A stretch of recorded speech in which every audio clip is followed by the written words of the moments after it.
आज का टॉपिक है उग्रवादियों के प्रमुख नेता, जिसमें आज हम प्रथम करेंगे बाल गंगाधर तिलक।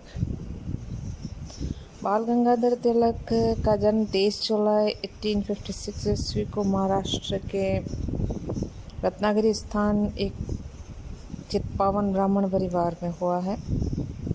उनके पिता का नाम गंगाधर रामचंद्र था और संस्कृत के वे अध्यापक थे।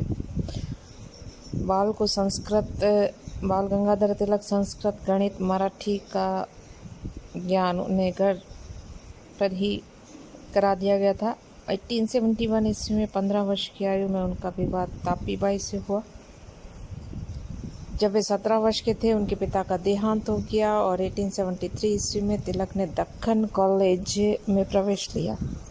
1876 ईस्वी में प्रथम श्रेणी में BA उत्तीर्ण हुए और 1879 में उन्होंने कानून की परीक्षा उत्तीर्ण की, परंतु वे MA की परीक्षा में सफल प्राप्त न कर पाए।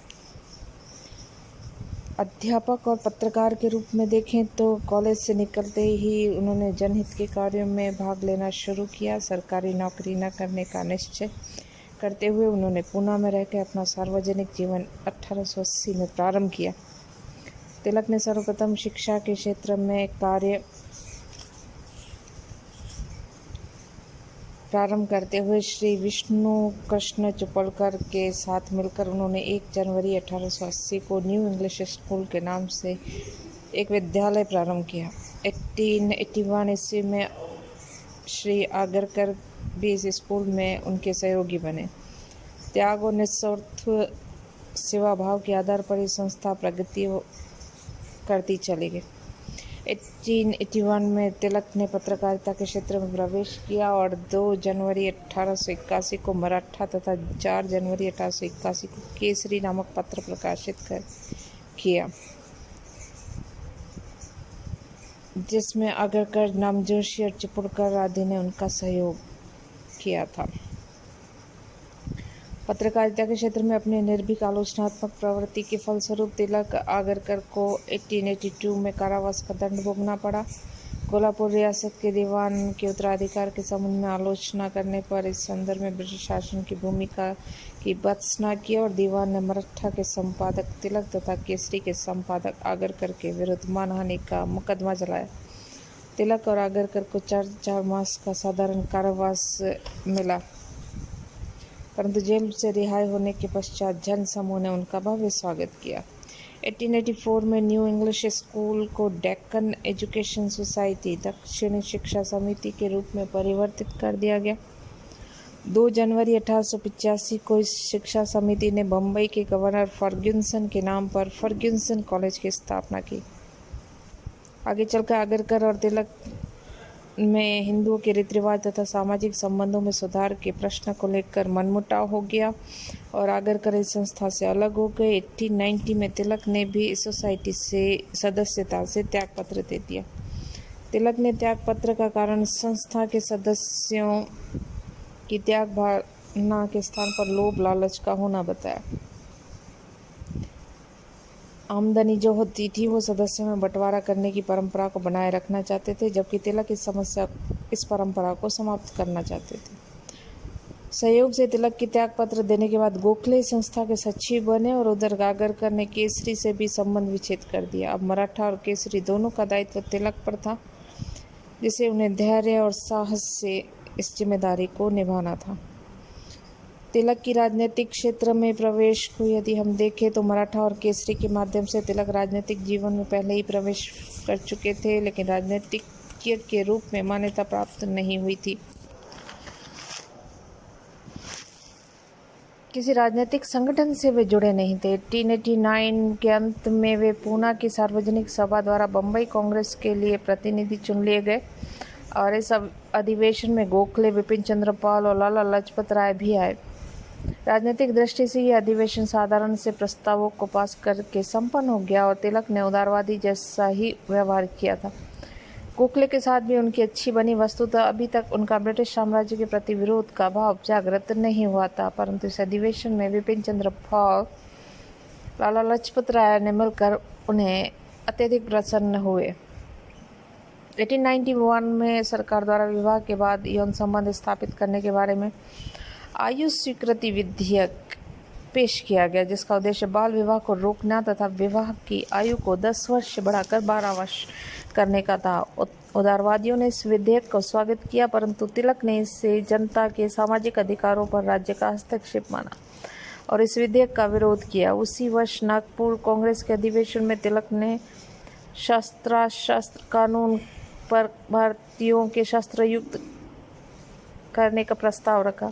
1893 के कांग्रेस अधिवेशन में उन्होंने जनता की गरीबी की ओर शासन का ध्यान आकर्षित करने का प्रयास करते हुए शासन की भूमि संबंधी नीतियों की आलोचना करते हुए स्थायी भूमि व्यवस्था की मांग प्रस्तुत की थी। 1893 ईस्वी में बम्बई तथा पुणे में हिंदू मुस्लिम दंगे भड़क उठे। दंगों के प्रति शासन की शिथिलता देखकर तिलक ने हिंदुओं को संगठित करना प्रारंभ किया। उन्होंने महाराष्ट्र में गणपति महोत्सव को पुनर्जीवित कर उससे लोकप्रिय त्यौहार बना दिया और 1895 में तिलक ने शिवाजी जयंती मनाना प्रारंभ किया। इस वर्ष तिलक ने कांग्रेस के पुणे अधिवेशन में उदारवादियों पर प्रहार किया और कांग्रेस के जन आंदोलन बनाने का संदेश दिया। तिलक ने सार्वजनिक सभा पर एकाधिकार कर रानाडे के वर्षों से चले आ रहे नेतृत्व को ही चुनौती दे डाली। दुर्भिक्ष, प्लेग, रैंड की हत्या। 1896-97 में महाराष्ट्र में भयंकर दुर्भिक्ष पड़ा और इस अवसर पर तिलक ने महाराष्ट्र की जनता की तन मन धन से सेवा की। उन्होंने स्वयं सेवकों के दल अकालग्रस्त क्षेत्रों में भेजे, सहायता कार्य प्रारंभ किया, सार्वजनिक सभा और केसरी के माध्यम से जनजीवन में शासन की निष्क्रियता के विरुद्ध प्रचार किया। ऐसी स्थिति में जब सरकार किसानों से लगान वसूल करने लगी तो तिलक ने किसानों को सरकारी आदेशों का उल्लंघन करने की सलाह दी। इस पर सरकार ने तिलक के नेतृत्व वाली सार्वजनिक सभा की सरकारी मान्यता ही समाप्त कर दी। तिलक के दो साथियों प्रोफेसर साठे और प्रोफेसर आप्टे पर वातावरण को उत्तेजित करने का आरोप लगाया गया, परंतु अदालत ने उन्हें दोष मुक्त कर दिया। सरकार ने तिलक को घेरने का भी प्रयास किया। सरकारी विरोध के बावजूद तिलक 2 बार 1895 और 1897 मुंबई की विधान परिषद के सदस्य चुने गए। 1896 में दुर्भिक्ष के बाद मुंबई तथा पुणे में प्लेग महामारी का प्रकोप हुआ। इस रोग ने सैकड़ों बस्तियां वीरान कर दी, लाखों घर ऐसे तबाह कर दिए थे जिनकी कोई दिया जलाने वाला न रहा। इसके कीटाणु कहीं इंग्लैंड न पहुंच जाए और भारत में रहने वाला अंग्रेज भी इसकी चपेट में न आ जाए, इस मनोगति से उत्प्रेरित सरकार ने 4 फरवरी 1897 को संक्रामक रोग अधिनियम पास किया। इससे वायसराय और गवर्नरों को इससे रोकने के विशेष अधिकार प्राप्त हो गए। सरकार ने प्लेग की रोकथाम के लिए रैंड को पूना का प्लेग कमिश्नर नियुक्त किया। रैंड ने जो तौर तरीके काम लिए उससे जनता तिलमिला उठी। पुलिस और फौज के सिपाहियों ने नगर में प्लेग रोकने के नाम पर आतंक मचा दिया। तिलक ने मराठा तथा केसरी में लेख लिखकर सरकार की आलोचना करना प्रारंभ किया। केसरी में लिखा उन्होंने कि इन दिनों जो नादिरशाही अथवा रैनशाही मची हुई है उसका अधिक दिनों तक टिक रह सकना कभी संभव नहीं है। लोग भले ही गरीब हो परंतु हम नहीं समझ सकते कि वे हर दिन अन्याय सहते रहेंगे। इसी बीच चापेकर बंधु ने रैंड तथा आंस्ट की हत्या कर डाली। विरोधियों ने इस घटना में तिलक का हाथ बताया। परिणामस्वरूप तिलक को बंदी बना लिया गया। उन्हें 18 महीने के कठोर कारावास का दंड दिया गया। इससे पूर्व रानाडे ने तिलक को सरकार से समझौता कर लेने की सलाह दी। तिलक ने कहा, दूसरा पक्ष अर्थात सरकार मुझसे जो कुछ कराना चाहता है उसका अर्थ है अपराध स्वीकार कर लेना। मैं वह करने को तैयार नहीं। जनता के बीच मेरी स्थिति पूरी तरह मेरे चरित्र पर निर्भर करती है और अगर मैं दंड से डर जाता हूँ तो लोग क्या कहेंगे। उल्लेखनीय यह है कि उनकी रिहाई के लिए उदारवादी नेताओं ने कोई प्रयास नहीं किए, जबकि यूरोपीय विद्वान professor Max Muller, sir William Hunter तथा रिचर्ड गार्थ, विलियम केन आदि ने सरकार पर दबाव बनाया और तिलक को 1 साल में ही रिहा करवा दिया। कारागार से रिहा होने के पश्चात तिलक पुनः सार्वजनिक जीवन में सक्रिय हो गए और उन्होंने कांग्रेस के मंच तथा समाचार पत्रों के माध्यम से अकाल के दिनों में बनी सरकारी नीतियों की आलोचना करना प्रारंभ किया और देश के नेतृत्व की कायरता पर भी प्रहार किया। 1903 ईस्वी में उनकी प्रसिद्ध पुस्तक प्रकाशित हुई जिसका नाम था the Arctic home in the Vedas, जो उन्होंने कारावास के दरमियान लिखी थी। स्वदेशी आंदोलन 1905 ईस्वी में बंगाल विभाजन के विरुद्ध जोरदार आंदोलन उठा था, जिसमें तिलक का नेतृत्व तो महाराष्ट्र में स्वदेशी बहिष्कार और राष्ट्रीय शिक्षा पर जोर पकड़ा। स्वदेशी वस्तुओं के निर्माण में उपयोग तथा नया वातावरण पैदा हुआ, विदेशी वस्तुओं का बहिष्कार हुआ, राष्ट्रीय शिक्षा का प्रचार हुआ। तिलक ने देवनागरी लिपि में लिखी हिंदी को राष्ट्रभाषा बनाने का सुझाव भी दिया। तिलक स्वयं स्वदेशी विचारधारा की जीवित प्रतिमा थे। मनसा वाचा कर्मणा तिलक पूर्णतः स्वदेशी थे, परंतु स्वदेशी की धारणा को आर्थिक कार्यक्रम के रूप में तिलक ने अधिक विस्तार से प्रकट नहीं किया। फिर भी उन्होंने भारत के औद्योगिक विकास व भारतीय श्रमिकों की दशा सुधारने पर अपने विचार अवश्य प्रस्तुत किए थे। सूरत की फूट 1905 के कांग्रेस के बनारस अधिवेशन में बंग के प्रश्न को लेकर उदारवादियों तथा उग्रवादियों में मनोमालिन्य पैदा हुआ।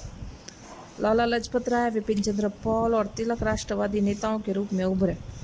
कांग्रेस के 1906 के कलकत्ता अधिवेशन के लिए उग्रवादियों ने अध्यक्ष पद के लिए तिलक का नाम रखने का निश्चय किया, परंतु उदारवादियों ने लास्ट मोमेंट पर दादा भाई नवरोजी का नाम प्रस्तावित कर दिया। उग्रवादियों की योजना को असफल बना दिया गया और 1907 के सूरत अधिवेशन में दोनों पक्षों के मध्य विवाद उठ खड़ा हुआ और गहराया। कांग्रेस के दो दलों में विभाजित हो गए। उदारवादियों ने तिलक तथा अन्य उग्रवादियों को कांग्रेस से निकाल दिया गया।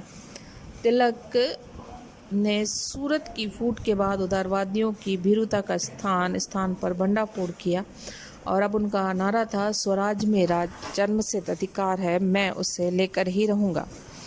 मांडले जेल। तिलक ने सरकार की आबकारी नीति के विरोध में शराब की दुकानों पर धरना देने का नशाबंदी अभियान चलाया। इसी अभियान के दौरान 1908 में उन्हें गिरफ्तार कर लिया गया। उनके खिलाफ केसरी के माध्यम से क्रांतिकारी आंदोलन को भड़काने, राजद्रोह के आरोप भी लगाए गए। तिलक के वकील मोहम्मद अली जिन्ना ने उनकी जमानत अर्जी खारिज कर दी गई। वस्तुतः ब्रिटिश शासन तिलक को किसी प्रकार की शिकंजे में लेना चाहता था। उन्हें 6 वर्ष के लिए मांडले भेज दिया गया। तिलक का देश निर्वासन भारतव्यापी प्रदर्शन विरोध का कारण बना। सरकारी नीतियों और दमन से उग्रवादी दल छिन्न भिन्न हो गए और लाला लाजपत राय ने राजनीति में मौन धारण कर लिया। विपिन चंद्र पॉल विदेश यात्रा पर चले गए। अरविंद घोष पांडिचेरी चले गए। तिलक ने मांडले जेल में रहते हुए मराठी भाषा में गीता पर टीका लिखी जिसका नाम था गीता रहस्य।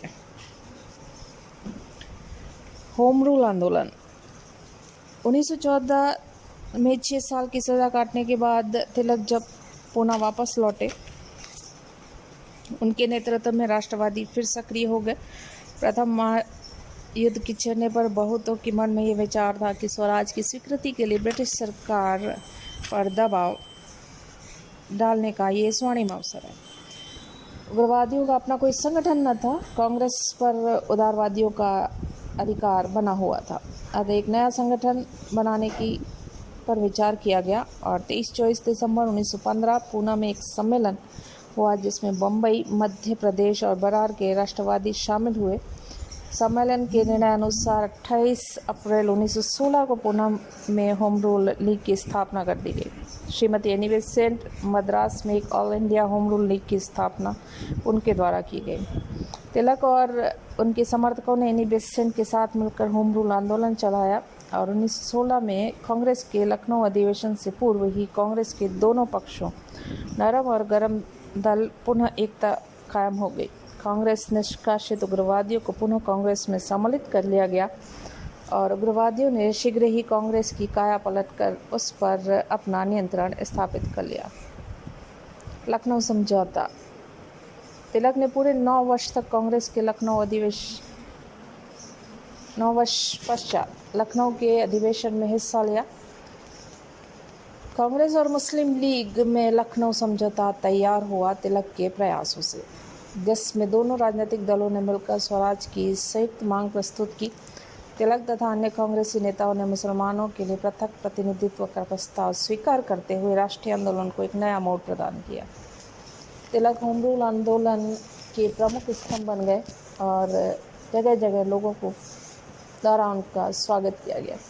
ब्रिटिश सरकार उनकी मांग को स्वीकार करने के लिए तैयार न हुई। भारत सचिव लॉर्ड मॉन्टिंग ने उन्हें अंग्रेजों को प्रथम विश्व युद्ध में सहायता देने का आग्रह किया। तिलक के गांधी जी ने विपरीत ब्रिटिश शासन द्वारा भारत में स्वशासन की स्थापना के आश्वासन की शर्त पर ही युद्ध में सहायता देने की जाने की बात कही।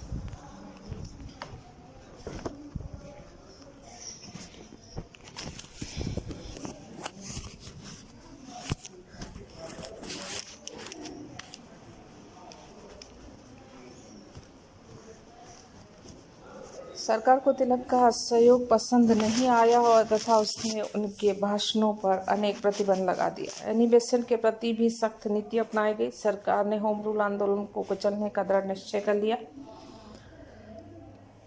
बाल गंगाधर तिलक का अंतिम संघर्ष रहा। युद्ध समाप्ति के बाद उत्तरदायी शासन के स्थान पर रॉलेट एक्ट और जलियांवाला बाग हत्याकांड सामने आए। गांधी जी ने सत्याग्रह का मार्ग अपना लिया और कांग्रेस के अमृतसर अधिवेशन 1919 में शासकीय सुधारों की 1919 की घोषणा को तिलक ने निराशाजनक बतलाया। वे पूर्ण उत्तरदायी शासन की स्थापना के उद्देश्य से ही इस कानून को स्वीकार करना चाहते थे। तिलक ने सुधारों की योजना को क्रियान्वित करने के लिए कांग्रेस डेमोक्रेटिक पार्टी की स्थापना की और चुनाव लड़ने के लिए प्रचार प्रसार साधन जुटाना शुरू किया। किंतु 1 अगस्त 1920 को लोकमान्य तिलक की बम्बई में निधन हो गया।